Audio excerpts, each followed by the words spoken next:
మన డౌట్లం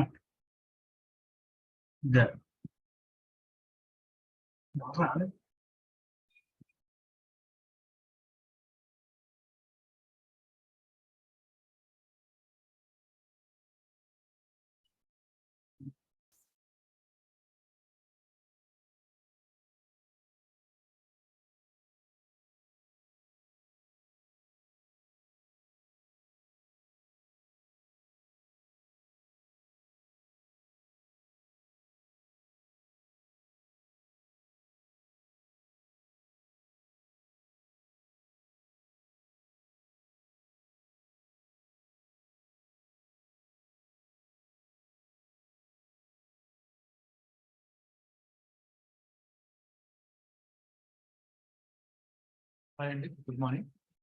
Online people, can you please confirm me my voice is audible or not? Yes, sir, you are audible and your screen is visible. Okay, thank you. As part of today's session, so we discussed about GS util commands. So by using GS util commands, we discussed about how to create the buckets, and we discussed about how to upload the files, and we discussed about how to upload the folders, and we discussed about how to copy files from local system to cloud storage, and we discussed about how to copy files between one bucket to other bucket, and we discussed about what is the purpose of rsync, and we discussed about how to perform recursive copy operations. So these are all the different types of commands we discussed as part of our yesterday's session. Other than this, we discussed about all the options which are available while creation of bucket in GCS. So while creation of the bucket, what are the options are available? That also we covered as part of our yesterday's session. And after that, we started discussing about compute engine. Okay, so today we'll continue with the compute engine, Andy. So actually yesterday we started discussing about the compute engine. So today we'll continue to discuss about the compute engine. So first question, what is the purpose of the compute engine? As we discussed yesterday, to create virtual machines, we are going to use GCP component called as compute engine. So to create the virtual machines as per our requirement, we are going to use the GCP component called as nothing but compute engine. Now see here, with the help of the compute engine, what we are doing, we are creating the virtual machine. Indirectly, what we are doing here, we are renting the machine, or we can able to say we are taking machine for rent. From whom we are taking the machine for rent? From whom? From the cloud platform. Which cloud platform we are using here? We are using the platform called as a GCP platform, Andy. So indirectly, you are creating the virtual machine by using the compute engine service. Indirectly, what we are doing here, from the GCP platform or from the Google Cloud platform, we are renting a machine, which is nothing but what? Are we maintaining any physical machines here? No, we are creating the virtual machine. But where you can able to see the physical machines? In the GCP data centers, they are maintaining all the physical machines, Andy. So what we are doing here, simply we are taking the machine as a rent for the particular time period. For particular time period. What is meant by particular time period? Either 1 day or 1 week or 1 month or 1 year, by depending on your requirement, you are taking that machine for rent only. So why we are taking that machine for rent? My requirement is I don't want to maintain all machines physically. I want to maintain the virtual machines. For that reason, what we are doing here, we are reaching the GCP people, Google Cloud Platform people. In the GCP, we are using the component called as a compute engine. With the help of the compute engine, we are creating the virtual machine. What is the meaning of creating the virtual machine? Indirectly, we are taking the machine for rent. From whom we are taking? From the GCP, we are taking it as a rent. And whenever we are going to take anything for rent, what we will do, Andy? If you take anything for rent, obviously what we have to do here, we need to pay the money. Now coming to compute engine, yesterday we discussed about one more point here. Based on what parameters we are going to pay the money here mainly? For compute engine, what all are the main parameters we need to consider? One is we need to consider number of cores, another one is our storage capacity. So these two are going to play the very important role as part of our compute engine. And so whenever we are going to create the compute engine, we are going to specify how many number of cores you are looking and what is the storage capacity you are looking. Based on these parameters, what is going to happen? Your rent will increase or your rent will decrease based on the parameters which we are selecting for number of cores and storage capacity. Okay. Now, if you want to create the virtual machine, or if you want to create the if you want to create the virtual machine, how we can able to create? By using console we can able to create. Otherwise, if you want, what we can do here, with the help of the cloud SDK also we can able to create the virtual machines. And as we discussed earlier, whenever you want to do any kind of activities on the GCP component, you can do it from the console, or you can do it from the cloud SDK, or you can do it from the Python programming language also. By depending on our convenience, either we can go for the console, or we can use the cloud SDK, or we can able to use the Python programming language. Yesterday we discussed about how we can able to create the virtual machine from the console. So if you want to create the virtual machine, what we can do here? First step, we need to go to our cloud console.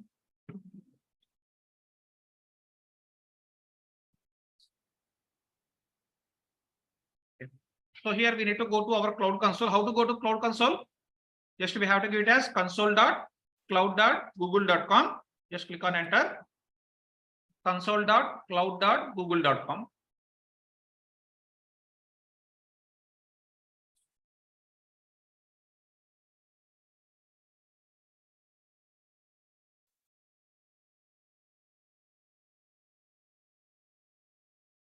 Okay, you are getting the welcome page. And if you want to go to the compute engine, or if you want to go to any component here, just we can go to the navigation menu. In the navigation menu here, we can able to see the option called as a more products. Click on that. Once you click on the more products, here we can able to see all the components which are available. Now, which component you want to open? I want to open the compute engine. So we need to click on the compute engine. Otherwise, what we can do here, directly from here also we can able to open the compute engine by depending on our requirement. And so for now, just I'm going to click on here, compute engine.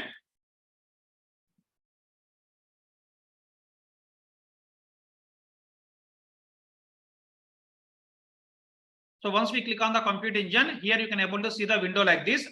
You can able to see the dashboard like this. But first time, if you are going to open the compute engine, what is the window we are seeing?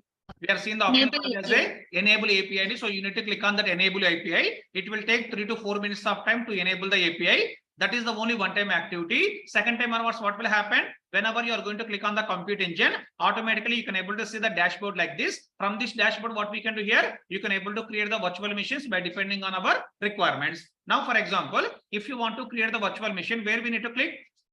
Create instance. Click on create instance. Just click on this.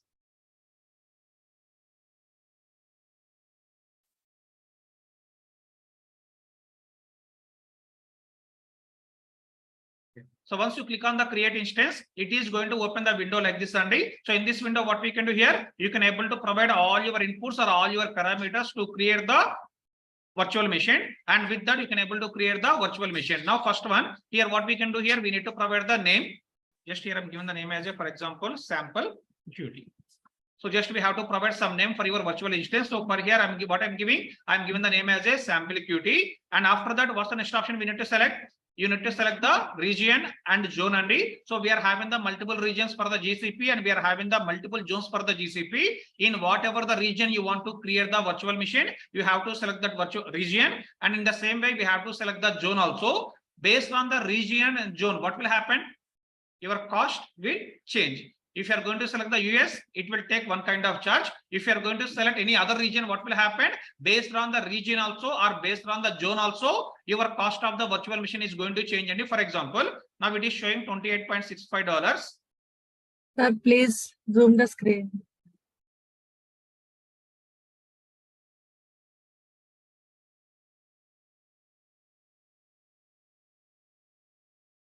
Yes, fine. Yes, sir. Now here we need to select the region and we need to select the zone. Based on the region and zone which we are selecting, automatically what will happen? Your cost is going to change. For example, here I am selecting Europe.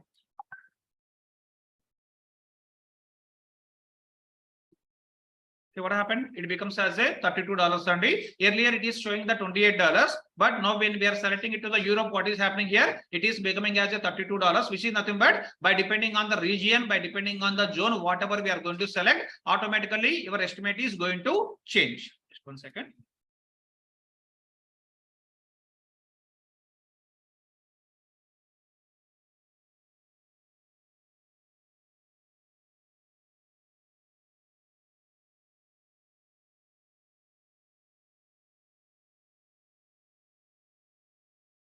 Okay. So here first one, we need to select the region and we need to select the zone by depending on our requirement. For now, I'm giving it as a default values like this only. And after that, what is the next option we need to select? We need to select the machine configuration. What is meant by machine configuration?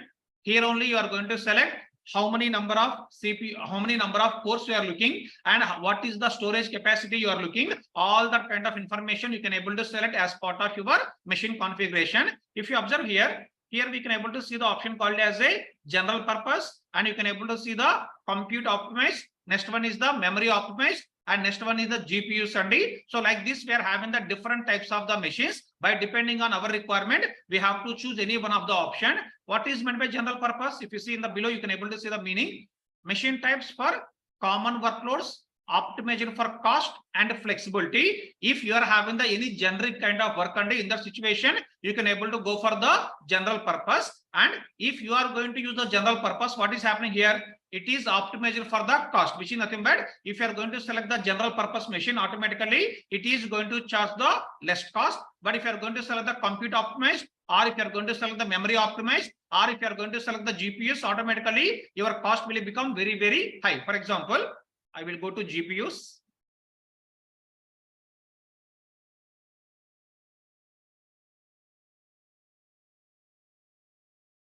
Now see how much it is showing.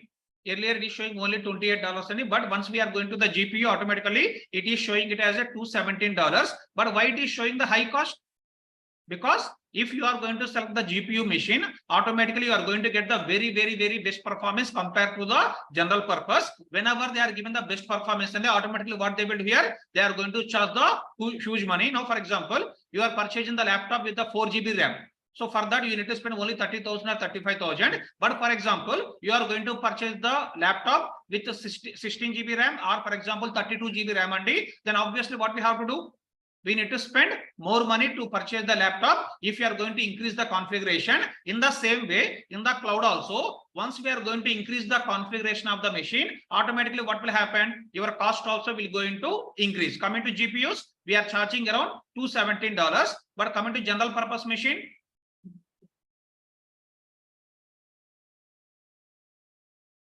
how much it is charging? Only $28. For our practical purpose, only general purpose machine would be sufficient. But in the real time, if you are going to work, if you want to perform any kind of activities on the machine learning, or if you want to perform any kind of activities on the artificial intelligence, or if you want to perform any kind of activities on the Gen AI activities, in the situation, better to go for the GPUs. But for now, as part of our practicals, what we can do here, we can able to use the machine configuration as a general purpose. In the same way, if you observe here, we are having the two more things. One is the compute optimized, one is the memory optimized. And if you go to compute optimized, so here you can able to see the message. This is the machine type for what kind of categories? For performance intensive workloads with highest performance per core. So what is the meaning of compute? It's a kind of a action or execution. Whenever you are doing any activities on your machine, if you want to complete that action within short amount of time, or if you want to complete that action in the fast pace only, then what we can do here, you can able to take the option called as a compute optimized. Generally, our program execution will depend on compute speed, or it will depend on in-memory processing. So whenever we are going to perform any kind of operations, and your program execution is depending on what? Your program execution is depending on the compute speed, or your program execution is going to becoming on the in-memory processing. So here in-memory processing nothing but all data will store in memory. So whenever we are going to perform any execution on your machine, what is going to happen? It is going to, that program execution speed is depending on the compute power, or that program execution speed is depending on the in-memory processing. In-memory processing is nothing but whenever we are going to perform any kind of execution, all the execution is going to happen in the in-memory. And now you tell me, in our laptops, what is meant by in-memory? Any idea? Our RAMs.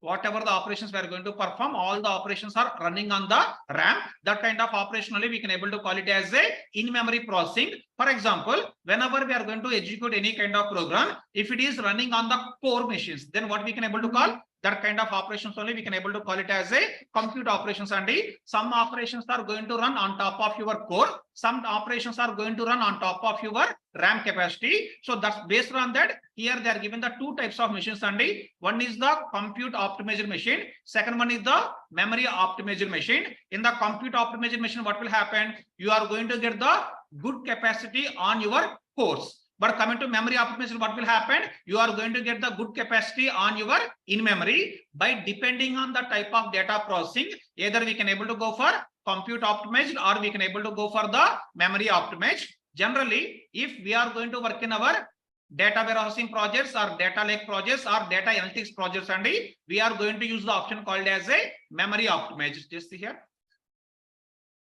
What they're saying? Machine types for workloads with high memory to virtual CPU ratios, like in-memory databases, which is nothing but it is going to perform all the operations in the in-memory. In the simple words, if you want to understand, general purpose to perform any kind of generic activities, and compute optimized we are using. If you want to perform any kind of intensive compute operations, then we are going to choose the compute optimized machine. Memory optimized, if you want to perform any kind of memory intensive operations, then we need to go for the memory optimized. In the same way, coming to GPUs, if you see here, graphics processing units accelerate specify workloads on your instance, such as machine learning and data processing activities. And as part of machine learning activities, or as part of your data processing activities, or as part of your artificial intelligence activities, we need to deal with the very huge amount of data. In that situation, your general purpose machines cannot able to handle the data loads. In that situation, what we can do here, we need to use the GPUs. But tell me, if you are going to work in the real time, who will decide what kind of machine we need to use? Who will decide what kind of machine we need to use? Obviously, our admin team will decide by depending on the volume of data what we are dealing. Our admin team will decide what kind of machines we need to use. And one more question, in the real time, are we going to create the virtual machines? No, we are not going to create any kind of virtual machines. Andy, just I want to put that point here.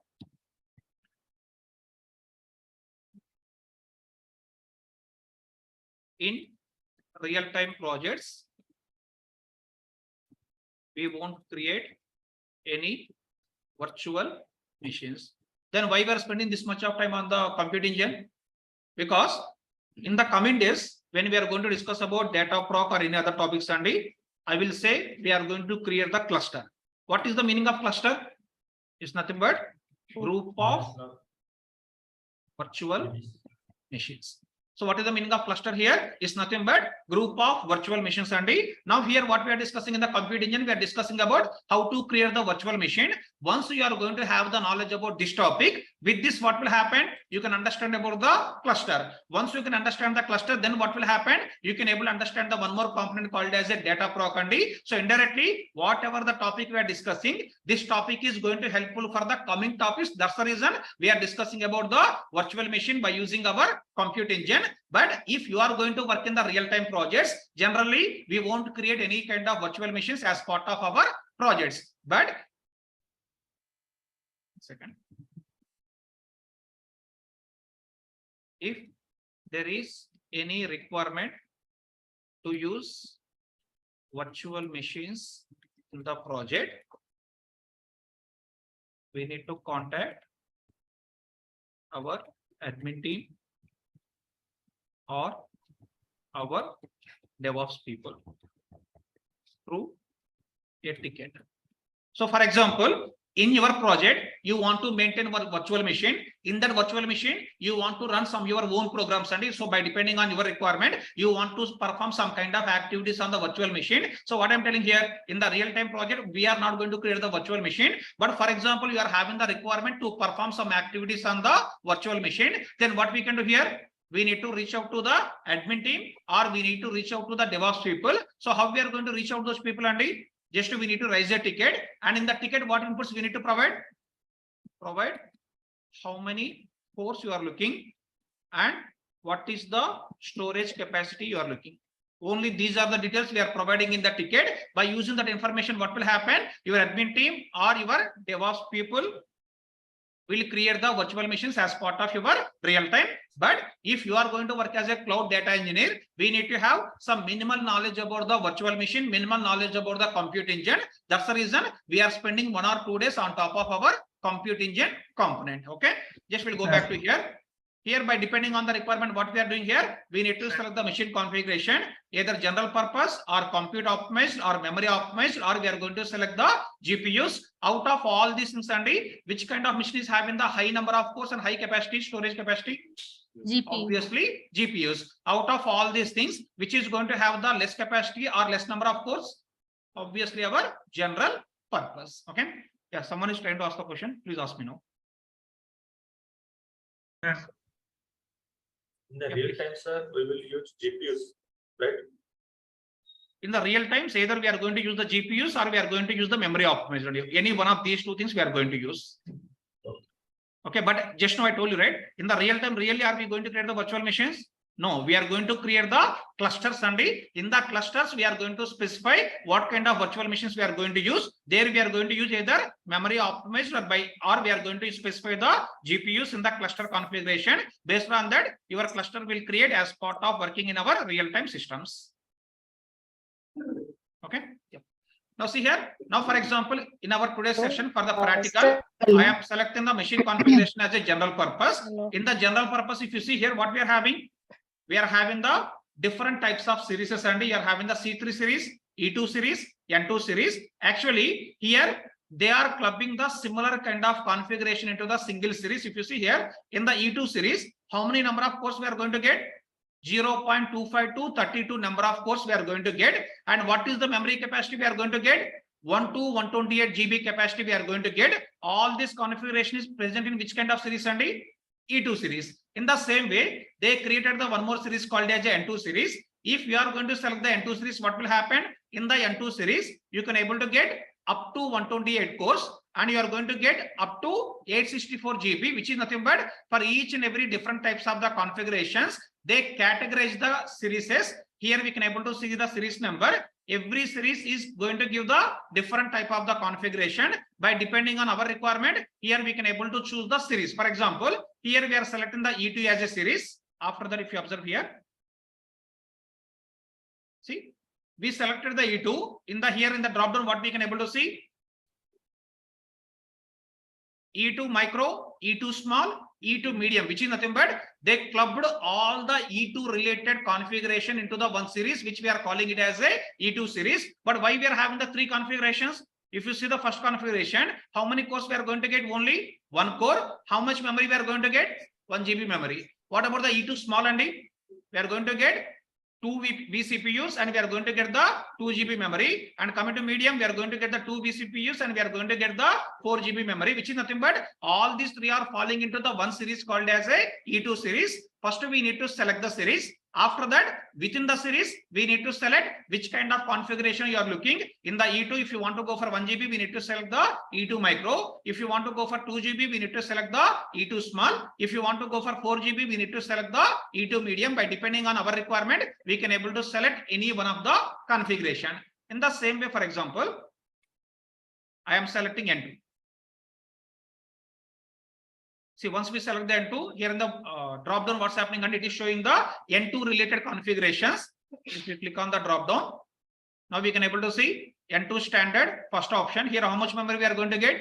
8 GB. N2 standard 4. How much memory we are going to get? 16 GB. Now all this kind of configuration they grouped into the one particular series. That series only we are calling it as a N2 series. Again, within the N2 series, we are having the different types of options, and by depending on our requirement, we can able to select any one of the configuration. With that, you can able to create the machine. For example, my requirement is I want to create the 32 cores with 128 GB memory. What I can do here? Can we use the E2 series? In the E2 series, we are having the limit. What is the limit we are having? In the E2 series, you can able to create the only this kind of configuration. But coming to N2 series, here what we can do here, you can able to create the 120 number of cores, and you can able to maintain the 864 GB data. For example, my requirement is I want to create a machine with 64 CPUs, and I want to get the memory, for example, as a 512 GB. Then which series we need to select? You can select the N2. Indirectly, by depending on the requirement, we have to select the series. After selecting the series, from the drop down, you need to select how many number of cores you are looking, how much memory you are looking. Based on that, you can able to select your machine configuration. Okay. For now, I am selecting E2 here. And after that, here I'm selecting the E2 medium. So hope you got some basic idea about the machine configuration. Now you try to give the answer overall. What is the purpose of this machine configuration section? What is the purpose of the machine configuration? To specify your machine configuration, we are using the options in the machine configuration. What is the meaning of the machine configuration here? How many number of cores you are looking, or how much storage capacity you are looking, and you want to perform the intensive operation, whether which kind of intensive operations you want to perform, compute intensive operations or memory intensive operations. To define all this kind of information, we are going to use the section called as a machine configuration section. Within the machine configuration section, you need to select which kind of configuration you want to use. After that, we need to select which kind of series you want to use. After that, within the series, we need to specify our sub-series information. In our example, we are given the E2, and within the E2, we are giving it as a E2 medium. With this E2 medium, what is going to happen? You are going to get the 2 vCPUs, and you are going to get the 4 GB memory. Okay. Now, after that, if you see what we are having, one more option. Sir, Yes, please. We have the 3 configurations, right? Yeah. Yeah. In this 4 also, we store one data only, right? Yeah, we are going to select only one series, and by depending on our requirement, out of these 4, we will select one. And within that, if you see in the general purpose, we are having the so many series. Out of all these series, what we are doing, we are selecting only one. The difference is cost. Yeah, speed, one is the cost and speed. Yeah, difference is one is the cost, and one is how many number of CPUs you are going to get, and other one is how much memory you are going to get. All these are the differences. Yeah, okay. Okay. Yeah. So next one, if you observe here we are having the available policies, and if you see here we are getting one error message saying that E2 instances are required spot provisioning model to terminate your VM on the host maintenance. And actually, in the available policies, we are having the 2 types of options. One is the standard and one is the spot. When we need to go for standard, ideal for most workloads, and in general, in the real time, we are going to apply the standard. But coming to spot, when we need to go for spot, ideal for fault tolerant workloads. By depending on your requirement, again, we can go for the spot workloads, or we can able to go for the standard workloads. But tell me, what is the meaning of fault tolerant? If you remember earlier, we discussed about the statement. One server is down, then other servers are going to One server is going, if one server is crashed, down or crashed. other server will take Can care of handle all its all the activities. responsibilities of the first server. This kind of activity only we are calling it as a fault tolerant activity. But when you are going to get the fault tolerant option here, if you are going to select the spot, then we are going to get the fault tolerant option. But if you are going to select the standard, what will happen? You cannot able to get the fault tolerant option, and indirectly, by depending on our requirement, if you want to provide the fault tolerant feature, then we need to select the option called as a spot. If you don't want to give the fault tolerant option, then what we can do here we can able to select the option called as a standard. But one more important thing we need to understand here. Standard feature is not available for all series. In the same way, fault tolerant also not, or I can able to say spot. Spot is not available for all the series machines. So what we are doing here in the above step, we are selecting the series, right? All the series are not going to contain the standard. All the series are not going to contain the spot. And for example, if you see our example only, above what we selected? We selected the E2 here. But when we are selecting the E2, can we able to select the standard? No, because if you see here, we are getting the error message. E2 instance requires what? It requires spot, because for some series they are giving one kind of option, some other series they are given the one more kind of option. And now if you want to go for the fault tolerant option, then what we can do here, we need to select the E2. After that, here simply we need to select the spot. So once we are going to select the spot, automatically that error message is gone. And so which is nothing but here I'm trying to say, by depending on the type of the machine we are selecting, based on that, either we have to select the standard or we need to select the spot. Coming to spot, when we are using, whenever you want to provide the fault tolerant feature, then we need to select the option called as a spot. Okay. Now in the same way, if you see the next one, what is this? VM termination. Yesterday we discussed, right? After creation of the machine, if you forgot to stop the machine or if you forgot to delete the machine, what will happen? They are going to charge a lot of amount, right? Now, for example, you forgot to stop the machine, but you want to stop the machine automatically without having any manual involvement. And then what we can do here? Here we can able to select the option called as a VM termination, for example.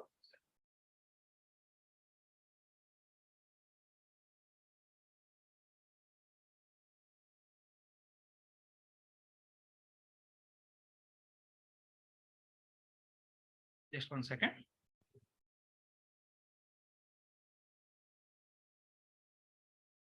Checkbox is there. Yeah, sorry, I didn't notice this. Yeah. So see here, set a time limit for the virtual machine, which is nothing but within how much time you want to stop the machine. That kind of information we can able to select on top of this window. Now, for example, here by hours, I'm giving it as, for example, 1. What will happen with after 1 hour? Here I enable this option. After enabling the option, here I'm giving the value as a 1. Here, what is the parameter we're taking here? Hours, which is nothing but after 1 hour, what is going to happen? Automatically, your machine is going to stop automatically. Yesterday, what we discussed, Randy, after creation of the machine, if you are not going to stop it, they are going to charge the more money. Now, you don't want to stop the machine manually, automatically you want to perform that operation. Then what we can do here, simply we need to enable this option. Once we are going to enable this option, it is asking how many hours you want to maintain this machine. Here what I'm giving, for example, value as a 1. If you are given the value as 1, what will happen? After 1 hour, automatically your machine is going to stop. For example, you want to stop the machine after 10 hours. So what we can do, we can give it as a 10. So after 10 hours, automatically your machine is going to stop. And so how it is going to be useful to us? If you forgot to stop the machine, whatever the values we are giving here, based on these values, automatically your machines are going to stop from the GCP side. If you are not giving this one, what will happen? If you forgot to stop the machine, that machine will run on the continue basis. Because of that reason, they are going to charge the huge amount as part of our machine configuration. Okay. For now, I'm not selecting this option, but whenever you want to limit the machine, then what we can do here, just enable this option and provide how many hours or how many days you want to run the machine. Accordingly, your machine will stop automatically after completion of those many hours. Okay. This is the one more configuration we need to provide. Sir, next time we need to manually start the machine. If you give the time. Yeah, if you are not going to select this checkbox, then what we have to do, we need to stop the machine manually. If you are going to enable this checkbox, what will happen? Your GCP itself is going to stop the machine after 1 hour or 2 hours. Now, for example, tell me, I enable this, I given the value as a 1. Now, after 1 hour, I'm saying that your machine will stop automatically. But my question is, after 30 minutes, you want to stop the machine. Can we be able to stop the machine or not? Yes, manually. We can stop it only. So after 30 minutes or 40 minutes or 45 minutes, if you want, you can able to stop it manually. But after 1 hour, what will happen? Even if you are not going to stop it, automatically your GCP will stop the machine because of enabling this option. Is it clear? Yes. Sir, after the advanced configuration, I could not see the availability policies, sir. No, can you please repeat? I could Available not see parties. the, this one, no, we can see up to this, but I could not see the availability policy, sir. You could This not one. able to see availability policies. Yes, Okay, which series you selected above? E2 series only. A2 medium, Okay, whomever doing the practicals in parallel with me, Andy, are you able to see this one? Availability policies? No? No, one. no, sir. Yes, sir, I am able to see. No, sir. Even could I not can't. see. see. Okay, some people are saying yes, some people are saying no, Andy. Now tell me, if you are not seeing this information directly, which information you are seeing? What is the next section you are seeing? Display devices and confidential VM services. Okay. So might be so because of using the free tier. So for some accounts they given this option. For some accounts they haven't given this option. And it's okay because we are doing anything only practicals, right? So if you are seeing, well and good. If you are seeing, try to understand what is the meaning of this information. If you are not seeing, we are going to ignore it. Now tell me here what I'm doing. I'm not selecting any of these options, Andy. Even if you are not seeing this information, nothing is going to happen. No need to worry about that. Okay. If you are seeing this information, if you want to do any kind of experiment, just you can able to enable this option. Otherwise, simply what we can do here, we can able to disable this option. If you are not at all seeing this information, what it means indirectly, by default, we can able to say we have to stop this one manually as part of doing our practicals. Okay. Now next one here we can able to see some more options, Andy. All these are the kind of the advanced options. Here we are not going to use all these options anyhow in the real time. That's the reason I don't want to spend much time on all these topics, Andy. But here we need to understand one more thing called as a boot disk. If you see the boot disk here, what is the image it is taking? It is taking the image called as a Debian Linux operating system. So actually this is the one kind of operating system. As per your knowledge, what all are the different types of operating systems we are having?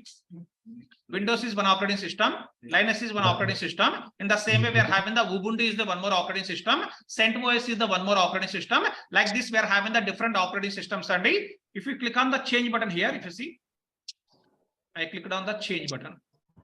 Once you click on the change, here what is it is asking? It is asking which operating system you want to use as part of your machine, Sandy. If we are not changing anything by default, it will take the operating machine as operating system as a Debian. But if you have any such requirement to create other operating systems on top of your virtual machine, we need to click on change. After that, just click on this arrow. Now see what's happening. Here you can able to see the CentOS, you can able to see Debian, you can able to see the Ubuntu, and you can able to see the Windows Server. But only these are the operating systems we are having. No, we are having the so many different operating systems, Andy. You can able to see all the operating systems here. By depending on your requirement, you can able to choose any one of the operating system. For now, I am selecting it as a Debian operating system. Okay, I'm not doing any changes on the operating system, but I'm trying to explain you. If you want to change the operating system, what we can do here? Here simply we need to click on the change. After click on the change, we can able to select our operating system by depending on our requirement. Okay, now in the same way, see if you observe one more thing, access the scope. What is the meaning of accessing? After creation of virtual machine, I want to access this virtual machine in other components of GCP. So for example, my requirement is I am creating a virtual machine, and after creation of the virtual machine, my requirement is I want to access this virtual machine in other components of GCP. And for example, Dataproc is one more component we are having, or BigQuery is one more component I'm having. Now, as part of using the Dataproc component, I want to use the virtual machine which I created now, or when I'm using the BigQuery, I want to use the virtual machine which I created now, which is nothing but what we are doing here. We created the virtual machine by using compute engine. Virtual. We created the virtual machine by using which component? By using compute engine component. But whatever the virtual machine which we created by using the compute engine component, now I want to access this virtual machine using other components. I want to access this virtual machine which I created from this component. What is the requirement here? I want to access this virtual machine in the other components. And what are the other components we are having? Just for example, Dataproc and for example, BigQuery. In these components, I want to use the same virtual machine which I created just now. Now, for the purpose of doing this activity, what we need to provide here is we need to provide access to Dataproc to access this virtual machine. Whatever the virtual machine which we created now, we need to give the access to this virtual machine to which component? We are giving the access to the Dataproc component. In the same way, in the BigQuery, I want to use the same virtual machine. Then what I need to do, Andy? We need to provide the access to the BigQuery also, which is nothing but all these components are present in the GCP only. But if you want to communicate one component to other component, we need to enable the access, Andy. So from the compute engine to Dataproc, I want to access the things. What we have to do? We need to enable the access. Or from the compute engine to BigQuery, I want to access. What we have to do? We need to enable the access. How we can able to enable the access? If you want to enable the access, here we are going to use the access scope. So by using the access scope only, we can able to enable all these kind of operations. Okay.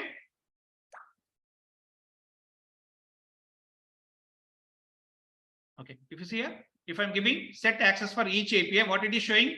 It is showing all the components which are available, and it is showing the BigQuery, it is showing the Bigtable, it is showing the cloud data store. Like this, it is showing all the components, whatever is available. Now, for these components, what we are giving? We are giving it as a none. What is the meaning of none? What is going to happen? In the BigQuery, whatever the machine we are creating now, can we able to access? No. In the Bigtable, whatever the machine we are creating now, can we able to access? No, because here we are given the option as a none. If you want to access, what we can do here? Here we can able to change the option. Here what we have to do? We need to give it as a enable, and if I'm going to give the enable, what it means?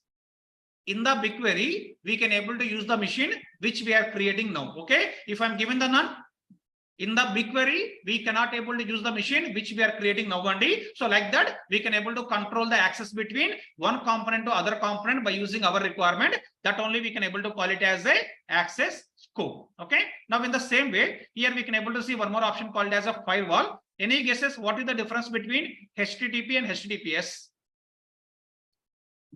Difference between HTTP and HTTPS. Which is secure out of these two? HTTPS. We can able to say HTTPS is a secured one. And what is the purpose of firewall only? Control the access to other gateways. If you want to control access, or we can able to say if you want to control traffic from other systems or other IPs. See, you are creating the virtual machine. On top of this virtual machine, you don't want to perform any kind of operations from the other systems, or you don't want to perform any kind of traffic operations from the other system. And then what we have to enable? We need to enable the firewall. Actually, in our laptops or in our personal desktops also, we are going to have the firewall. Now, we are creating the virtual machine. In that virtual machine also, what we can able to see here, we can able to see the firewall option. Here we have to select either HTTP, or we can able to select the HTTPS, or you can able to ignore any one of, you can able to ignore both the things. And if you are going to ignore both the things, what will happen by default? If I am not going to select any firewall, by default, it will take internal option, which is decided by GCP. So here we are not enabling any kind of firewall. We are not enabling the HTTP, or we are not enabling the HTTPS. And now you tell me, if we are going to create this kind of machine without enabling the firewall, is it safety or non-safety? Obviously, it's a non-safety, but as part of practical session, I'm not selecting anything. But if we are going to work in the real time, we are going to enable the HTTPS, because compared to the HTTPS is the more secured one. That's the reason. If we are going to work in the real time, what we will do here, we are going to enable the HTTPS. Okay, this is the way simply we can able to understand all the available configurations what we are having. Intentionally, I'm skipping some of the options, and because those all are the advanced topics. At the same time, we are not going to create the virtual machines as part of our real time. Just for the purpose of time saving, I am skipping some of the advanced options. Whatever the options we discussed, only that would be suffixed for the interviews. Only that would be suffixed for the purpose of understanding what all are the options we are having as part of creation of our virtual machines. Okay, just I will give the quick recap here. First one, what we are giving? We are giving the name. Next, what we are doing? We are going to select the regions by depending on the requirement. By depending on the type of the region, what will happen? It is going to change the cost. After that, we are going to specify the machine configuration. Here indirectly, we are going to specify how many number of cores you are looking and how much storage capacity you are looking. That information we are giving in the machine configuration. After that, we are going to give it as a spot to provide the fault tolerant option. After that, if you are seeing this option, you can able to enable this. Once we are going to enable this, what will happen? It will stop your machine automatically after 1 hour or 2 hours by depending on our requirement. And after that, we discuss about boot disk and what is the purpose of the boot disk here. Here we are going to select our operating system by depending on your requirement. Just by click on the change, what we can do here, you can able to change your operating system as part of our requirement. Now in the same way. Sir, 1 second. Yes, enough. See, actually the size has given 10 GB and we have selected the E2. So there, I think it is a RAM memory, here hard disk memory, right? Yes, exactly. Okay, sir. Thanks. Okay, yeah. Now here we are selecting one more thing called as a access scope. Here, what we are doing here, we are controlling the access between compute engine component to the other components. Whenever you want to access the virtual machine which we are creating from the compute engine to BigQuery or Dataproc or any other component, then we have to enable the option. Otherwise, we cannot able to access this virtual machine in the other components of our GCP. In the same way, coming to firewall, if you want to control the traffic or if you want to control the IP Sunday, then we can able to enable the firewall option like this. All these are the basic options we need to understand as part of creation of our virtual machine by using our compute engine. Okay. Now, finally, here one question I want to ask: what is the purpose of the main purpose of the compute engine? That is the main topic, right? What is the main purpose of compute engine? To create the virtual machines. Why we are creating the virtual machines? To perform some kind of compute operations. And if you want to install your own softwares or if you want to run your own programs, if any such kind of requirement is there, instead of maintaining the physical laptop, what we are doing here, we are renting the machine from the GCP cloud. For the purpose of renting the machine, what service we are using? Compute engine. Within the compute engine, we are going to create the virtual machine. In the virtual machine, while creation of the virtual machine, we are giving some kind of input parameters. And by using all these options, we can able to provide all your input parameters. After giving all the input parameters, what we can do here? Simply we need to click on create. So this is like a assembled set, right? Each and every option having some amount of dollars charged. Exactly, Andy. So it is, so actually whatever the options we are selecting out of all these things, by in the combination of all the options, they are going to charge the money. But mainly we need to see about the location, we need to see the number of cores, and we need to see the memory. These three are going to play the very important role for your cost, and other parameters also going to play the important role. But comparatively, if you ask me, I can able to say location, number of cores, and storage. These three are going to play the very important role as part of your increase in the cost or decrease in the cost. Is it clear? Sir, here we are going to create only one virtual machine. Yes. But we are using two multiple components, right? Yes. Okay. See, someone is asking a question. We are creating the only one virtual machine. As part of practicals, we are going to create the only one virtual machine. Sunday. In the real time, if you want, what we can do here, you can create the 10 machines or 20 machines, but everything is depending on your requirement. For example, earlier I told you, I want to create the cluster. Now tell me, in the cluster, we are going to have the single machine or we are going to have the multiple machines? More than one. Obviously, we are going to maintain the multiple machines. Now, for example, you want to create the cluster manually. You want to create cluster manually. Then what we need to do first step?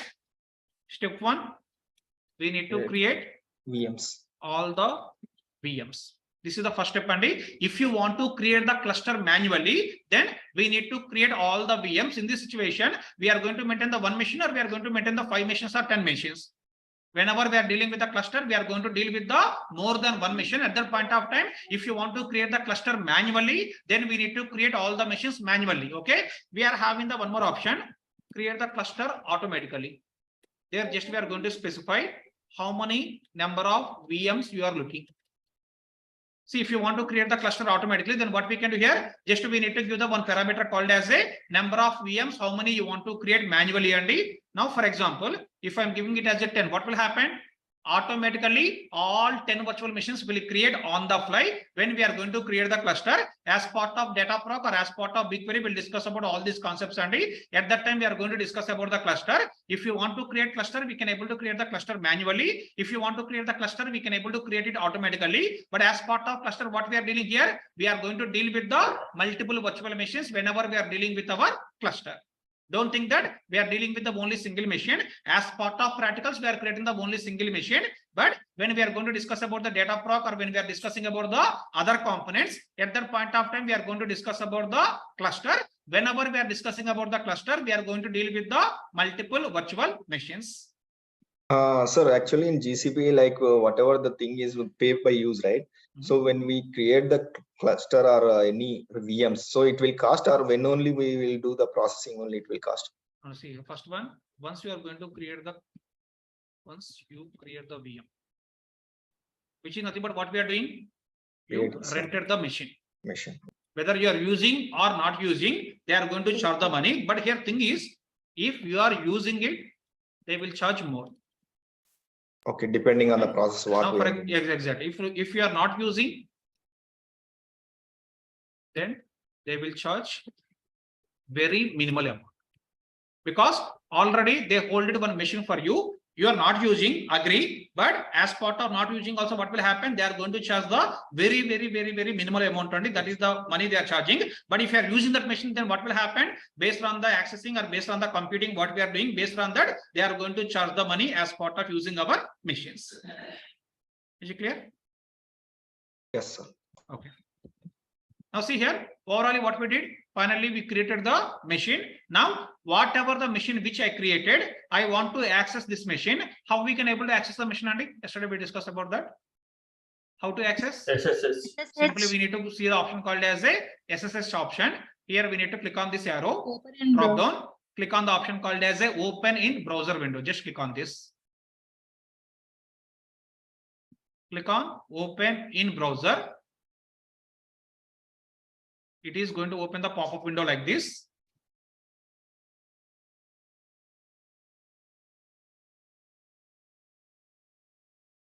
Okay, so you are going to get the one option called as authorize. Please click on the authorize.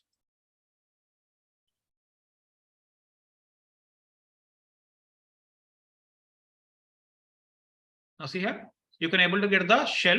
Now tell me, by using this shell, what we are accessing?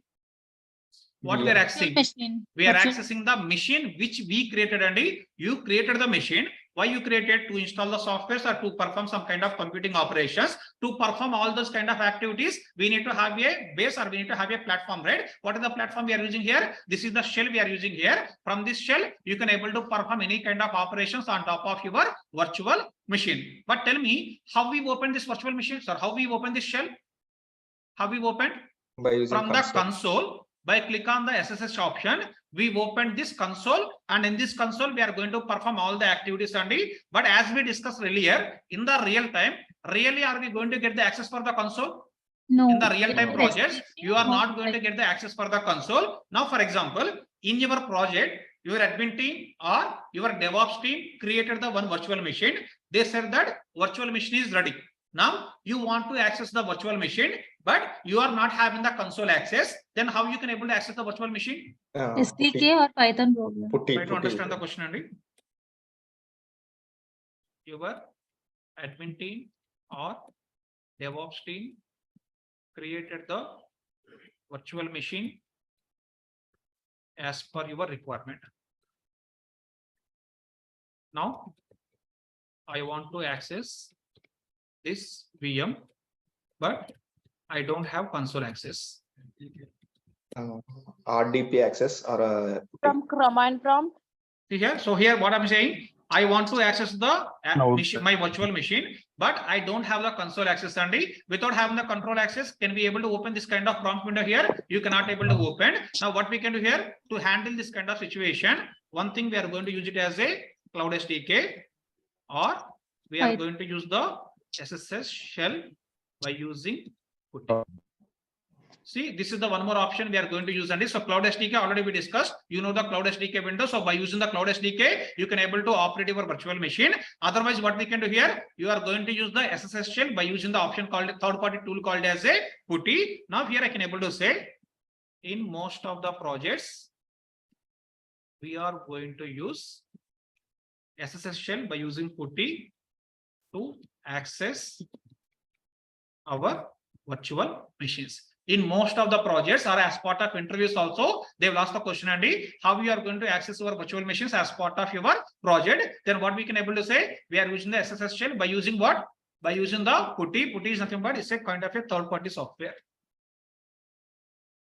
What is the putti? It's nothing but it's a third-party software, and you need to install the putti. And by using the putti, what we can do here, you can able to open the SSH shell. From that SSH shell, what we can do here, you can able to access our virtual machines. Okay. Now from now onwards, in next 30 minutes, we'll discuss about how to configure putti. Why we are discussing about this? Because in the real time, we are going to use the putti to access our virtual machine. That's the reason compulsory we need to understand about what is the putti and how we are going to access the putti. And for that reason, in next 20-30 minutes, we are going to discuss about how to configure the putti, and in that putti, how we can able to connect to the virtual machine. That information we are going to cover in the next 20 to 30 minutes. Okay. Now, first step here, we need to install putti and putti gen. This is the first step, Andy. If you want to access the putti, what we have to do here? First, we need to install the putti and also putti gen. For this, just to go to Google Chrome browser. If you want, you can do it parallelly with me, Andy. Go to Chrome browser, open new window, search for putti download, or you can search for putti gen download.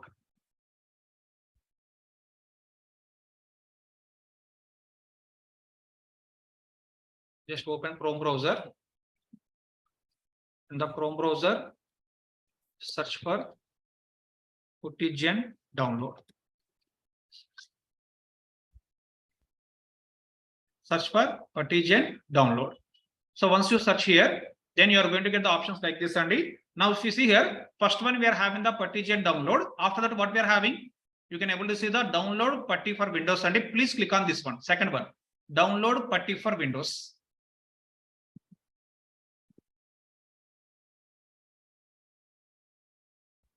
Select download putti for Windows.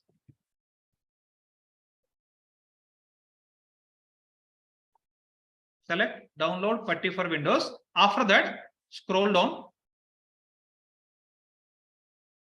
Once you scroll down here you can able to see one option like this, and you can able to see the MSI Windows installer for putti. You can able to see the option called as a MSI Windows installer for putti. Here for the 64-bit, you can able to see putti 64-bit 0.78 installer.msi. Please click on this.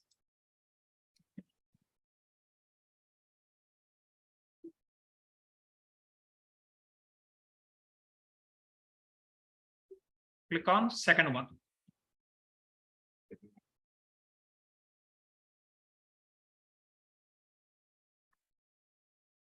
Click on 64-bit related link. It's a kind of ad, and you can close this app. Don't open the ads.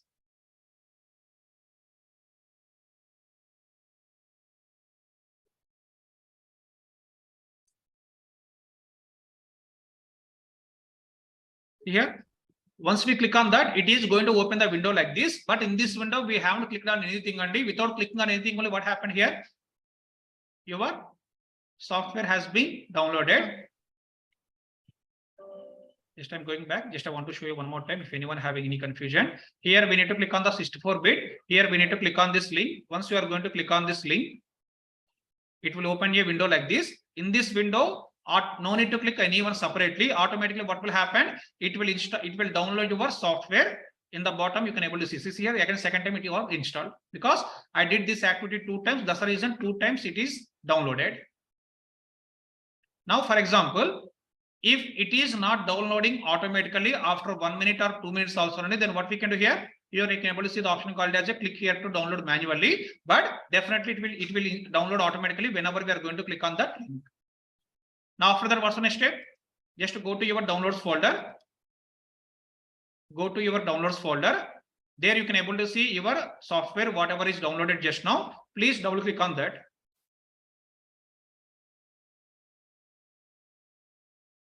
Please double click and click on next. And no need to do any kind of activities. Continuously click on next only.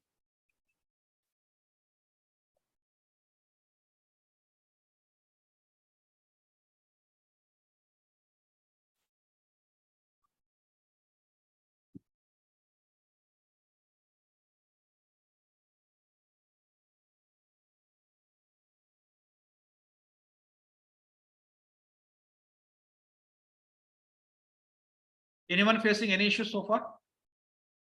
Download it. Okay.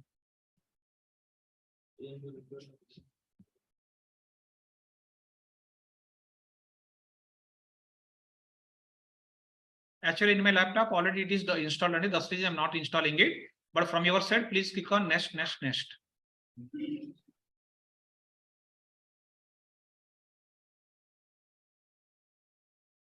It won't take much time. Mostly in 1 or 2 minutes, it will complete the installation.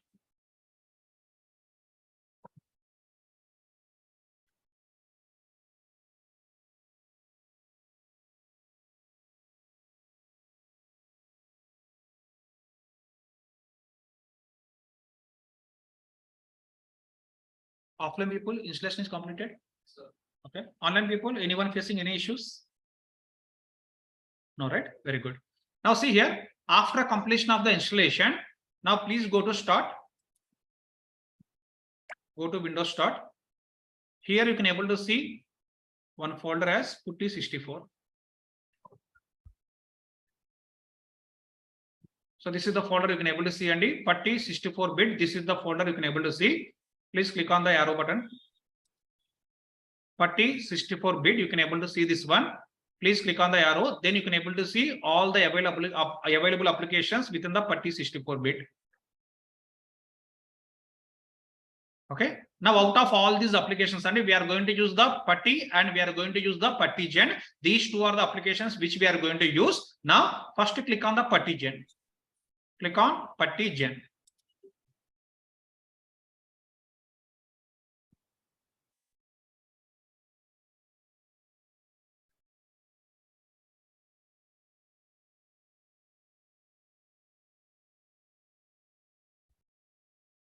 Click on putti gen. Okay. So once you click on the putti gen, it is going to open one window like this, and this is nothing but our putti key generator. Now by using this, what we will do here is we are going to generate the keys. By using this, we will generate keys, and these keys will configure in our virtual machine. So please try to understand the statement here, Andy. What we are doing with the help of the putti gen, what we are doing, we are generating a key, and that key we are going to configure with what?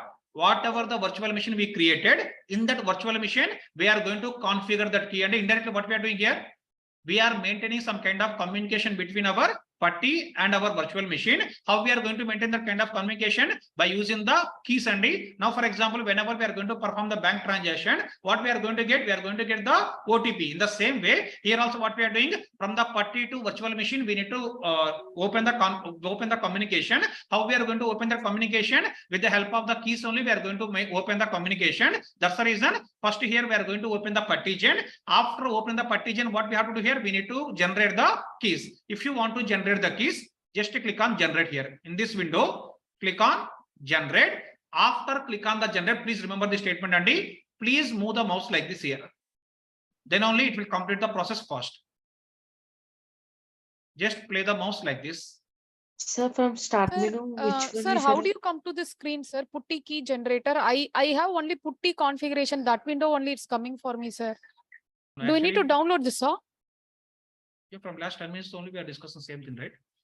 You need to download the putty and so somebody is yes. asking, do we need to download this? Sir, Yes, we need to both download. are different, right? Putty Both are, generator I and the downloaded only putty putty, sir. config. No. Even if you are going to download the putty also, whatever the thing you install, with that you will get this automatically. I did not get, sir. It is telling. Right, puttigen should be It is available there. Recently added puttigen is there. It's there, sir. Separate place it is there. 1 second, Andy. Offline people, you are able to see the putty or not? You are able to see. Everyone is able to see, Andy. So I think please check it properly. It is there. Team in Windows type puttigen. It is coming. No, don't do like that, Andy. So if you are going to do like that, it will display the whole software also. Please follow my steps, whatever I'm telling here, Andy. With that, you won't get any kind of confusion. So what you can do here, please click on start. After the installation, please click on the start. Then please scroll down here. Here you can able to see putty 64-bit, which whatever we downloaded just now. Click on this arrow. Then here you can able to see all the applications which are downloaded as part of our installation. Here you can able to see the putty and you can able to see the putty gen. Please follow the steps, whatever I'm telling. With that, you won't get any kind of confusion. Otherwise, if everyone is going to get the confusion, it will take a lot of time to explain to everyone. Please follow the steps, whatever I'm telling. After that, if you want, you can able to perform the experiments. Okay, so please click on the putty gen. Once you are going to click on the putty gen, it is going to open the window like this, Andy. Once it is going to open the window like this, what we have to do? You need to click on the generate. After clicking on the generate, to generate the key, it will display the status very slow, Andy. So then what we have to do? Just we need to play the mouse continuously here. With that, it will populate the key very fastly. Offline people, this activity completed. Okay. Online people, anyone facing the issues up to here? No, sir. All right. Okay. Now next thing, if you observe here, this is the key it generated, Andy. After that, here you can able to see one option called as a key component. Now this key component is nothing but our username, Andy. If you want, you can give any kind of name. For my understanding, here I'm giving it as a sample putty. You can give any name, but please remember the name. And if you forgot the name, you cannot able to log in by using the putty. Whatever the name you are giving, please remember that name. Or if you want to, you can copy that name into your notepad also. In the key comment, just to change the name instead of giving the default name. In the key comment, please give any generic name. By using that name, we are going to connect to the putty. This is acting as your username indirectly.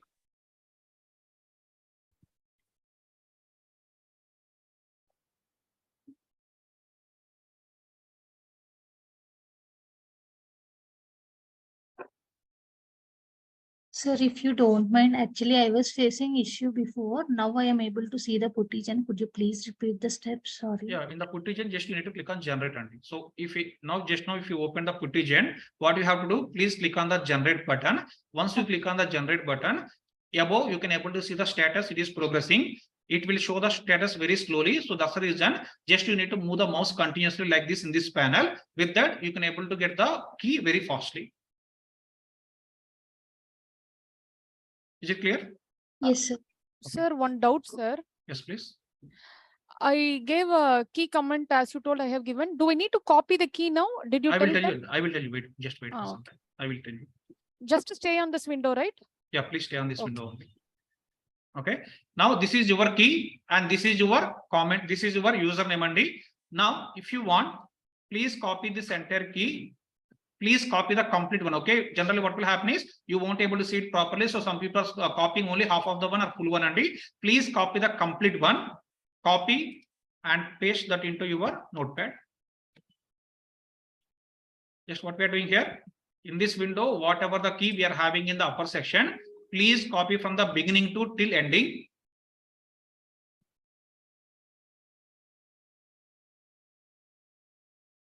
See, even myself, I did the mistake, Andy.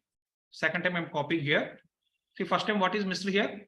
SSH-RSI was missed. Okay. Even myself, I'm also doing the mistake. Okay, that's the reason don't do that mistake, Andy. You need to copy the complete key from the first letter to till last letter. Just copy it into your notepad.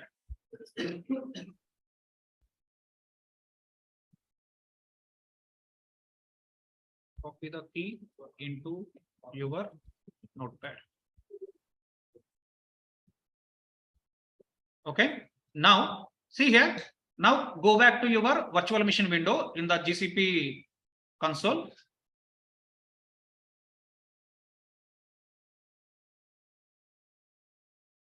go to your GCP console. Now click on your virtual machine.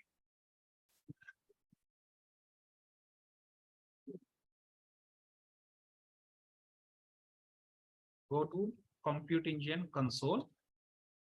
Click on your virtual machine. Click on your virtual machine. And once you click on the virtual machine, and if you observe here on top, you can able to see the option called as a edit. Please click on that. On top, you can able to see the option called as a edit. Please click on the edit button.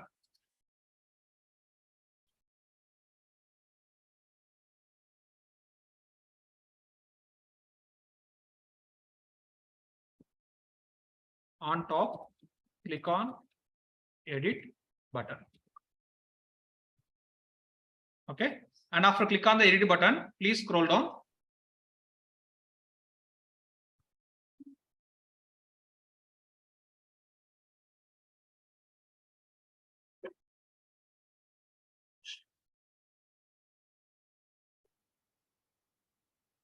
Okay, so once you scroll down here you can able to see the option called as a SSH keys sending. Please come to till this section, SSH keys. Stop it. SSH keys section. So once you are going to scrolling down, what will happen here? You can able to see the option called as a SSH keys. This is the option you can able to see. And after that, here you can able to see the option called as a add item. Please click on the add item. So we need to delete that one, right? So we should If delete you have it. any old one, please delete it only. If you have anything already here, SSH keys, please delete the old ones. Now here, click on the add item. Click on add item. Once you click on the add item, what it is asking? It is asking the SSH key and now from where we can able to get the SSH key? You can go to your puttigen and from here you can copy directly. Otherwise, already you copy to your notepad, right? From the notepad also you can able to copy whatever is convenient to you. Please copy from there. Click on add item. Now copy paste key from your puttigen. Now copy paste key from your puttigen or from notepad by depending on your convenience. Just I'm copying this. Paste it. Okay. After doing all these operations, and so we are doing only one operation as part of our edit operation. Click on the edit, come to SSH keys. If any keys are already available, please delete the keys by click on this one. After that, click on the add item. Once we are going to click on the add item, what is happening here? It is asking for the SSH key. Whatever the key we generated from the puttigen, that key we are going to give it here, and please give that key here. After that, please click on save. After giving the key information, please click on save.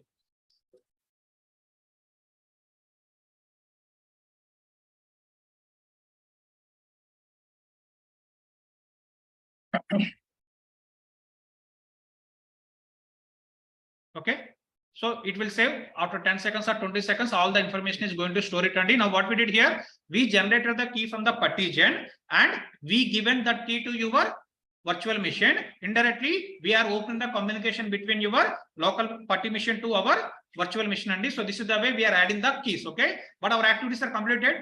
No, right? So far, we open the communication. Now we need to access the virtual machine by using the putty shell. To do that activity, please go back to your puttigen window.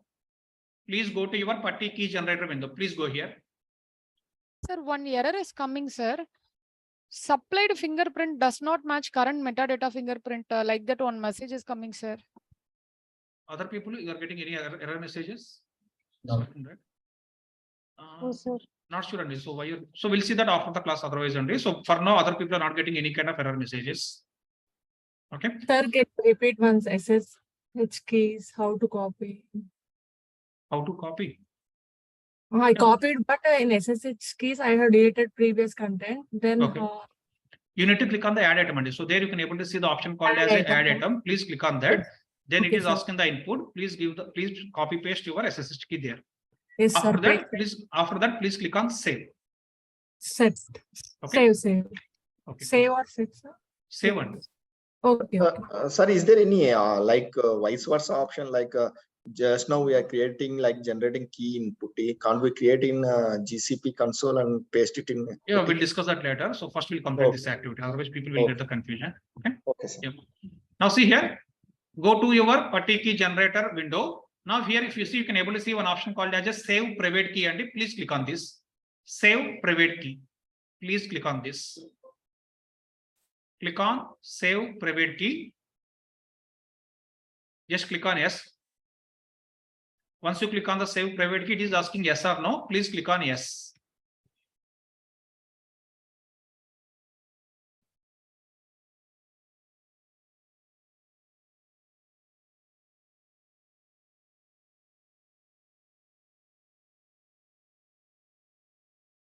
Click on save private key. After that, click on yes. After that, so it is asking in which path you want to save it, and select any folder, whatever the folder regularly you are using. Select that folder. In that folder, just you can give one name. So it is creating a file, and in your local system, it is creating a file. In that file, it is storing all the keys information, whatever we generated. That's the reason. Just we need to pass the file name, give any name. Here I'm giving the name as a, for example, batch 19. I'm giving the name as a batch 19. In your system, in your folder, if you want, you can give any kind of name. But please remember what is the path you are choosing and what is the name you are giving, because this file we are using in the next step. Select the folder, any folder. In that folder, give a specific file name. After giving the file name, just click on save. Click on save. Give file name and save it. From the puttigen window, please click on the save private key. After that, click on yes. Then it is asking the path of the folder. Please select the path. Then it is asking the file name. Give the file name and click on save. Okay. Now you tell me where we are having the keys. Keys are present in your local machine, and same key present in virtual machine. Indirectly, in the both the machines, we are going to maintain the same keys information. And now what is the next step? I want to open the SSH shell by using the putti. To open that, again, please go to start. Please go to Windows start button, click on that. Then click on your putti 64-bit folder.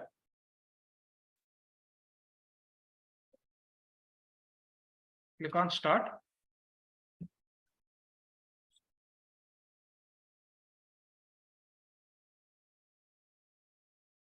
Go to your putti 64-bit folder.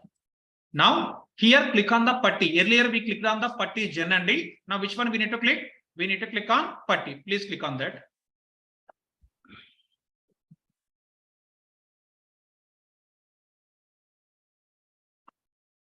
Click on putti. Now if you see here, what it is asking? It is asking the host name, or it is asking the IP address. And now whatever the virtual machine which we created in the GCP component, there for every virtual machine we are going to get one IP address, and that IP address only we need to copy here. Again, please go to your console of the virtual machine.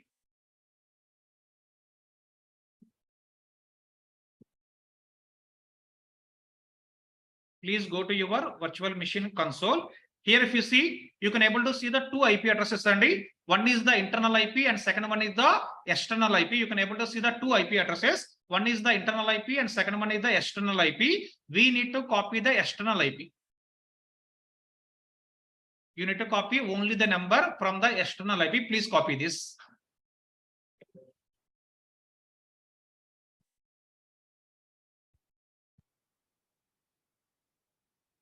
We need to give host name or IP address in the putti window. To give that, go to Compute Engine console for your virtual machine. Copy external IP address. If you are going to copy the internal IP address, it won't work. So please follow my steps on the very keen way. Then only what will happen, you won't face any kind of issues. Please copy your external IP address, which is present in this console. Please copy this. Then please go to your putty window. Here, paste IP address. Whatever the one you copied from there, please paste it here. In the putty window, please paste the IP address just now which we copied.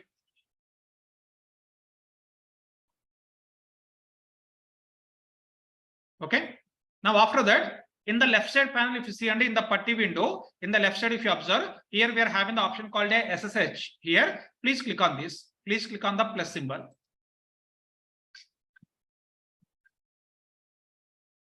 In putty window, left side, click on. Any questions, Andy? Any question? Please be silent. Please click on plus symbol of SSH. Please click on plus symbol of SSH. Once you click on the plus symbol, here you can able to see the one more plus symbol beside the auth and please click on that plus symbol also. Please click on plus symbol beside the auth.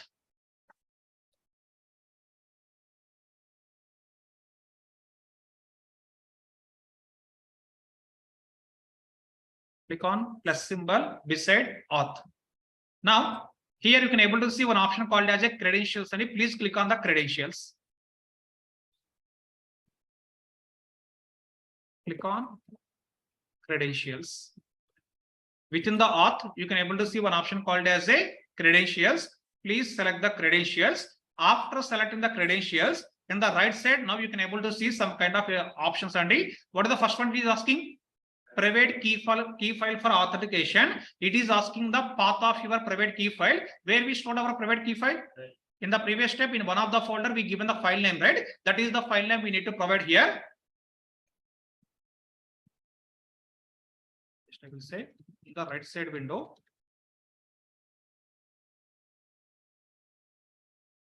Private key file for authentication. There. Click on browse and give path of the file which we selected above. Sir, you mean the PPK file, right? Yes, exactly. Yes. Just click on the browse. In my system, under the Qt folder, I created the file called as a batch 19 folder, which is having my private key and please select that file and click on open. Please select the file, whatever the file which we created in the previous steps. Please select the file and click on open.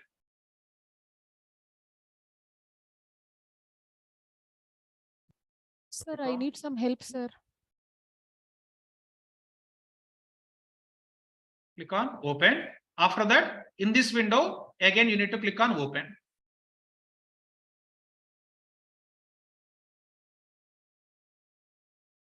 Again, click on open. Okay. Now you are going to get the warning message like this, Andy. In this warning message, just click on accept. Someone is looking for help on this. So after completion of the class, we'll check it once. We'll complete all the steps first. So in this window, please click on accept. In next window, select accept. See here, once you select the accept, what it is asking? Login as. Now tell me what is the value we need to give? Earlier I told you, right? So you need to give one username in the key comment. That is the value we need to provide here, Andy. So coming to my example, in my system, I given it as a sample putti. This is the username I given. From your side, whatever the name you given, please give that name and paste it. If you want to paste it from the mouse, right click it, Andy. Right click, it will paste automatically from the mouse. Right click, it will paste it. Click on enter, or if you want, you can type it also, no issues. Just click on enter. Now see here what happened. Have you connected or not? Just I will open the. Yes, connected. Yes, sir. Okay.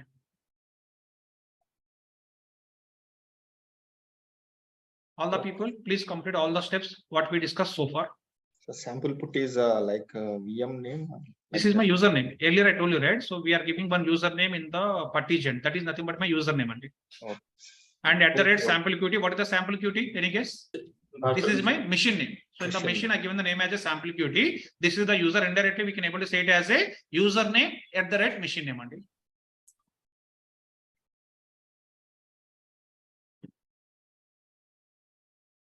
For this password is not necessary. Key is only the password. Because we given the key, right? That key is nothing but Yeah. indirectly acting as a password. Okay.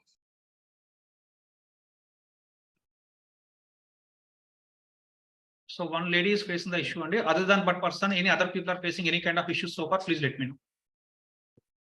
Offline people, everyone is good, right? Okay. Online people, other than that one person, any other people are facing any other issues? Sir, so one far? quick question, sir. In putty key generator, we have given this key comment and key phrase confirm passphrase. No, that Is you can give it as not required only. So once you click on the save private key, just give it as a yes. It is Okay. it is opening a pop-up. There it is asking yes or no. You can give it as a yes for no issues. Okay, so only key comment I have to pass, then click on save private key. Exactly. Fine, sir. Thank you. Okay. Okay. Now see here, this is the window it opened and now in this window we can able to perform any kind of operations. Now, for example, I created the virtual machine for the purpose of doing my Python programming. Earlier we discussed, right? What is the purpose of the virtual machine? Why we are creating that? I want to run my own programs or I want to run my own software to perform all these kind of activities only. We are creating the virtual machine. That is the first topic we discussed, Randy. What is the purpose of compute engine? To create the virtual machines. Why we are creating the virtual machines? To perform our own activities or to run our own applications or to install our own softwares. Instead of having our personal laptop, we are renting the virtual machine from the Google Cloud platform. On top of that virtual machine, we are performing all the activities. And now my machine is ready. I opened the machine by using the putty shell. Now I want to install the software. For example, I want to perform some kind of Python programming. And if you want to perform the Python programming, what is the software we have to install? Obviously Python. If you want to install the Python, just give it as sudo space awt space install space Python. Sudo space awt space install space Python. This is the command we can able to give. Just click on enter. Sorry, it's my mistake. 1 second. So it's not awt only app. Sudo apt install Python.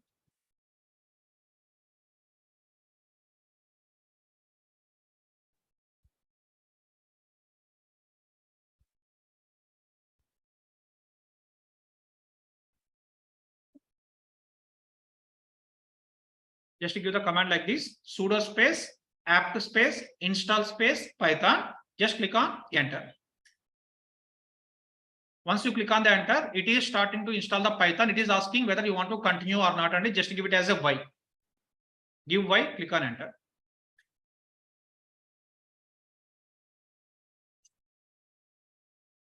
Just give Y and click on enter. Then you can able to see the progress of installation.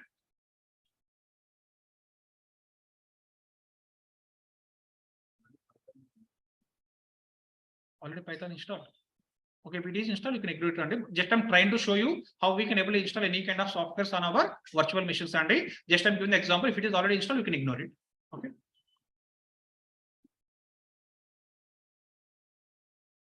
Other people already installed Python, or you are installing it? Already installed. Okay. If it is already installed, just you can give the command as Python space -- version. If it is already installed, or if installation is completed with the above command, and please give the command as Python space -- version. With this, you need to get a output.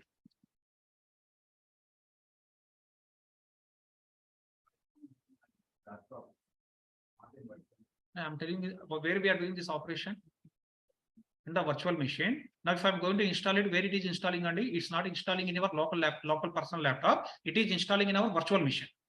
Okay, so just we are doing this for our understanding, and after completion of all these activities, we are going to delete the virtual machine. Just for understanding how we are going to access our virtual machines, we are discussing about this software installation process. Okay.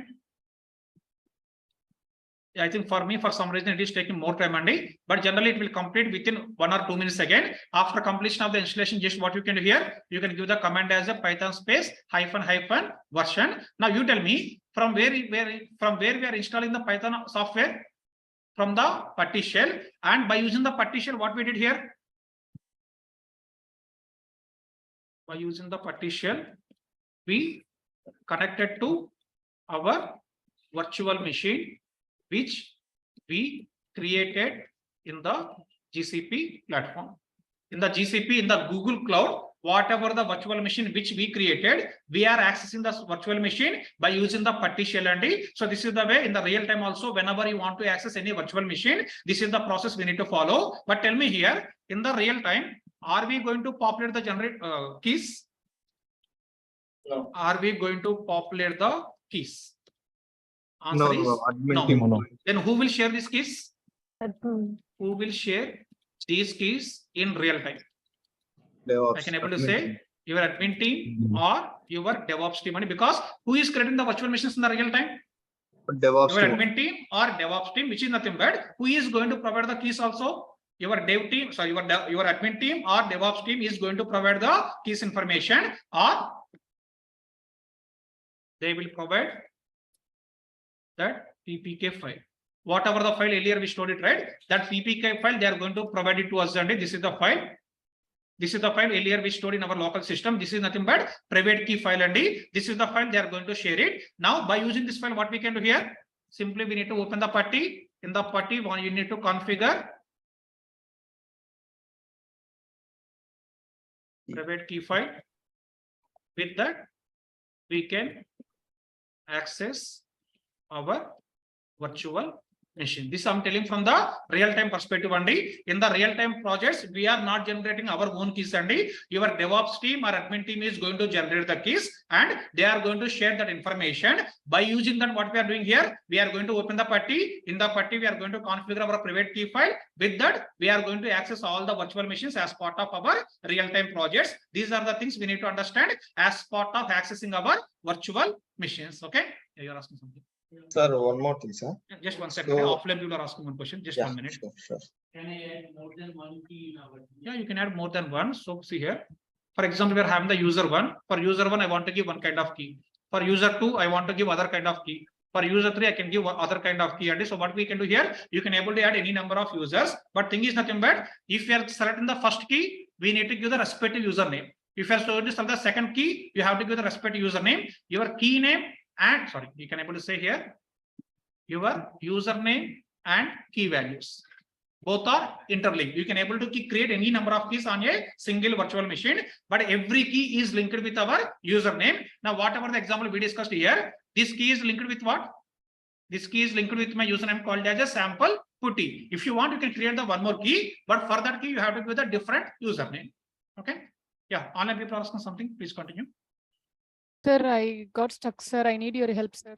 Yeah, we'll give you the help on just 1 minute. We'll complete Yeah. this. Sir, the thing is like admin team is going to create the key, right? Yes. So instead of that, admin team can't give access to by using the service account to that VM without keys. Okay, they are given the service account to VM, but how you need to access this VM again? Yeah, by putti only, but by using our user ID password, right? The corporate user ID password. So Service that is account. the one more way. And see, if you're going to work in the real time, we are having the different types of the ways, but whatever the way I'm telling, this is the regular way we are following in the real time projects. Okay, sir. Clear? Okay. Sir, one more thing, maybe I have missed. So do we need to install this Python local machine or like VM? No. We are not discussing anything about the Python only. So why we are I given the example of the Python. We created the virtual machine. Just I want to show you by using the virtual machine, we can able to install everything. And now see here, after 5 minutes or after 1 hour, what you will do? You are going to remove the virtual machine. If you are going to remove the virtual machine, do we have this Python software? No, Obviously, it will everything go on, be right? deleted. So Yeah. don't think about, we are going to start discussing about the Python and we are not discussing anything about the Python. Just given the example, whatever the virtual machine which we created, in that virtual machine, how we can able to install our own software to understand that. Just given that example, don't think that I need to have the Python to continue for the next classes only. We are not discussing anything now about the Python. Just I'm showing you how we need to install the software on top of your virtual machine. After connecting to virtual machine by using our partition. Just this is the small command we need to run. With that, you can able to see how we can able to install the softwares on your virtual machine. After completion of all these activities, if you want, you can able to perform some other practice. And after that, what you can do here, simply you are going to delete the VM. Once we are going to delete the VM, what will happen? Automatically your Python software, your keys, everything will be gone. Okay, don't think that this Python software is required now. It's not required only for understanding only. I given this command to install the software on your virtual machine. Is clear? Yes, sir. It's Okay. done. Okay, that's all for today, Andy. So if anyone is having any kind of questions, please stay on online or offline. If you don't have any questions, you can able to leave for the day. Thank you. And next class we are having at 11:45. Sir, after we gave this the Python hyphen version, that's the end, right? Yeah, that's right. So it will display the version as I think 2.70 or 2.74. It will display the version. If it is showing, which means your software is installed properly. At the same time, you connected to your virtual machine from the partition also properly. All the steps you completed without having any issues. Just to prove that we are installing this, and just to prove that we are giving this command. If you are seeing the version of the Python, which means you did all the steps without having any issues. Yes, sir. I can see 2.75. Okay, nice one. Thank you. Sir, Yeah. Sir, for Google SDK, what is the command to clear the screen? Sorry, can you please repeat your question? For clear the screen, what is the command for that? For create? Clear the screen. Clear. To clear screen, huh? Just try the clear and clear or CLS, both are not working. Not working. Then just Google it, and I'm not aware. So at present, I'm not unable to recollect. Just Google it once. Okay. Okay. Yeah, one lady facing the issue, right? Can you please share what's your name? Lalita, sir. Sir, Yeah.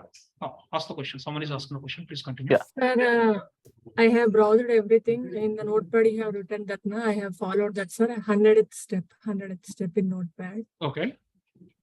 After that, what I need to do, sir? Login as what I need to enter, sir. Yeah, Lalita, I made you ask first, and please share your screen. Thank you, sir. I'm sharing my screen now, sir.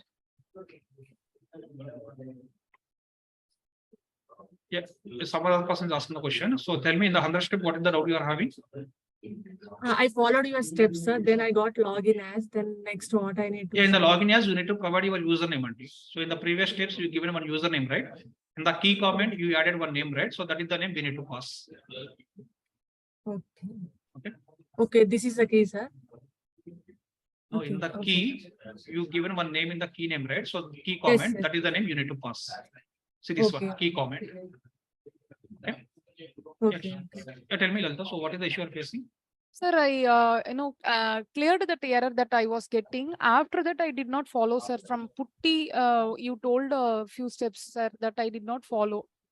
I just did mapping the SSH to the VM. Only up to that I have cleared, sir. Okay. Can you please click on the save private key? Click on save private key. Yeah. Okay, click on yes. Okay. So here, what is the folder regularly you are going to use? Can you please go to that folder? Okay. Here, give some file name. You can give any name only by depending on your convenience. Give any name. Okay, sir. Okay. Click on save. Okay.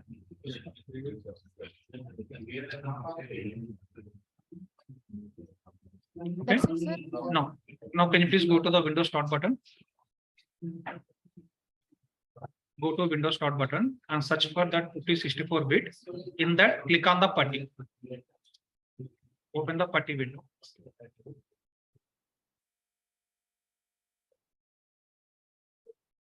Which one, sir? This one, no?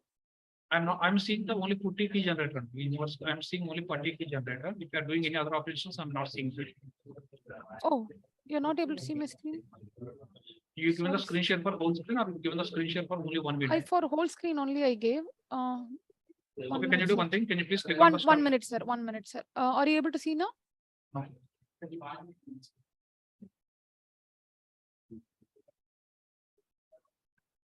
Are you able to see my screen now, sir? No, and still I'm seeing the putty key generator. 1 minute, sir. No, it's okay. I will tell you the steps. Please follow. Okay, sir. Please click on start. Then you can able to see the putti 64-bit, whatever we installed sometime back. Okay. Okay, within that you can able to see the putty. Please click on putty. Okay, sir. Yeah, now I'm able to see your screen only. Okay, sir. You click on the putty. Okay, sir. Okay. Now in the left side window, you can able to see the SSH, right? Please click on Yes, the sir. plus button of SSH. Click on plus. Okay. Okay. Then click on plus button of auth. Now click on the credentials within the Now, there click on the browse. Okay, now you need to go to your folder, select the key, click on open.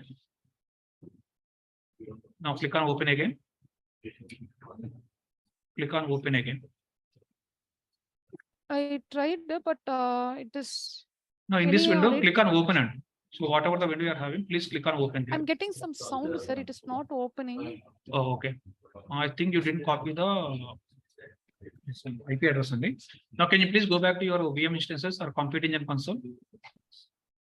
Okay, here copy the external IP. In this How window, should it?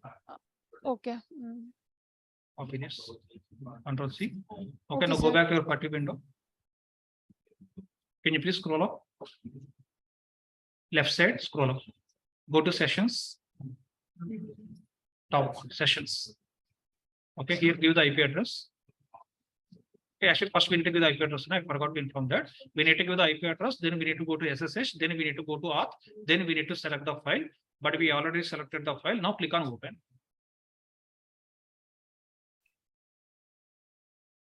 Click on accept. Now you given one username, right, earlier. So please give that username here. Username means In which the partition, when we are doing the operations, you given one value in the key comment, right? I told you that Yes, is we sir. are using it as a username. Okay.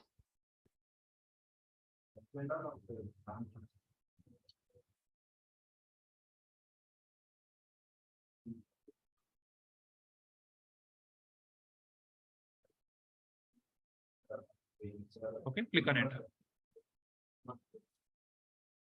Okay, Ah, now you connected okay, on it. Now just give the PWD command or any other command. PWD. Yeah, now we are connected to. So from the putty, we connected to our virtual machine. Now you can able to perform all the other steps. 74 to 81, you have written some steps, right? You can able to follow those steps. That's it. Just to install the Python, right, sir? Yeah, just install it, and after that you can able to delete your virtual machine. Okay, Just for sir. understanding, I given that command only. But for Okay, now, we sir. are not going to discuss anything about the Python. Okay, sir. Okay. Sir, Sir, I have sorry. Just one more request, sir. Hmm. If you are free, just please help me with the resume, sir. Whenever you are Yeah, I will free. tell you only. Okay, thank you, sir. I remember that. Yeah, we'll Okay, sir. discuss. Thank you, sir. Bye, sir. Okay, no problem. hello. Yeah, please. Yeah. Sir, in real time, what all other activities we perform, sir, apart from downloading and installation for software using this putti or VM? Now, by using the putty, we are going to perform some other operations also on this, so that we are going to cover anyhow in the coming classes. Because we are going to use the BigQuery and we are going to use the data plug and all these things, right? So where if you Yes, want sir. to access all those things, compulsory we are going to use the putty or we are going to use the cloud SDKs. In the coming sessions, we'll cover all those things. Don't worry. Okay, okay, sir. Thank you. No problem.